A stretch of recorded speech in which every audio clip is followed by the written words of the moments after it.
news para sa mga nagbabalak bumili ng sniper. Meron ng memo ang Yamaha na inilabas na magiging available na daw sa bansa natin ang bagong Yamaha Sniper 155.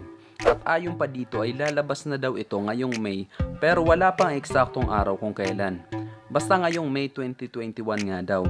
At meron itong dalawang variants, ang Sniper 155 at ang Sniper 155R. At ang good news, meron na din itong SRP. Ayon sa memo na inilabas ni Yamaha ay ang Sniper 155 standard version ay nagkakahalaga ng 114,900 pesos. At meron itong tatlong color variation, ang matte black, matte gray, and blue. Samantalang yung Sniper 155R version naman ay nagkakahalaga ng 120,900 pesos at isang color lang ang available. Yun ang matte light brown o matte titan. Kaya naman siguradong excited na ang mga nagbabalak bumili ng Sniper 1 ng taas at ang kanyang high beam ay nasa bandang ibaba. Astig, di ba? Tsaka napaka-aggressive ng forma ng kanyang headlights. Modernong-moderno ang datingan. Sa lakas ay 17.7 horsepower at 9,500 RPM, so talagang di ka mabibitin kung mahilig ka sa mga racing. At ang peak torque naman ay 14.4 Nm at 8,000 RPM. Sa arangkada pa lang siguradong mag-e-enjoy ka. At alam naman natin na meron tayong nararamdaman saya o satisfaction kapag mabilis ang arangkada ng motor natin. Pagdating sa panel ay naka full LCD na ito. At ang lapad ng kanyang panel kaya talagang mababasa mo ang mga indicator.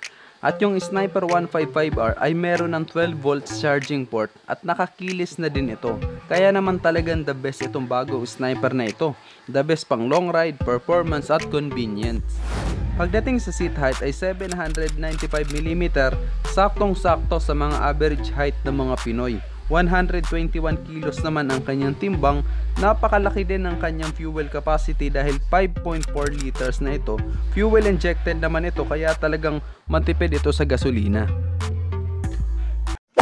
Kaya naman siguradong madami na naman ang magbebenta ng mga lumang sniper version. Kasi itong bagong sniper na paparating ay talaga namang kakaangas at napaka-sporty. At kahit ako excited na rin na makita ng personal itong bagong Sniper 155 2021 version. At yan na lamang ang ating abang-abangan ngayong May 2021. So yun lang guys, dyan na nagtatapos ang ating video for today. Maraming salamat sa inyong panunood at maraming salamat sa inyong pagsuporta. Maraming salamat sa mga bago nag-subscribe. At kung bago ka lang sa aking YouTube channel, huwag kalimutan mag-subscribe. Click mo na rin ang bell para sa mga susunod kong video ay updated ka palagi. At bago magtapos ang ating video, shoutout nga pala kay Just Tony Alarcon, Ramil Aison, Louis Jeronimo, sa kumpare ko na si Jason Saliente. Shoutout! Thank you for watching once again. Ako si Rosville TV. Ride safe!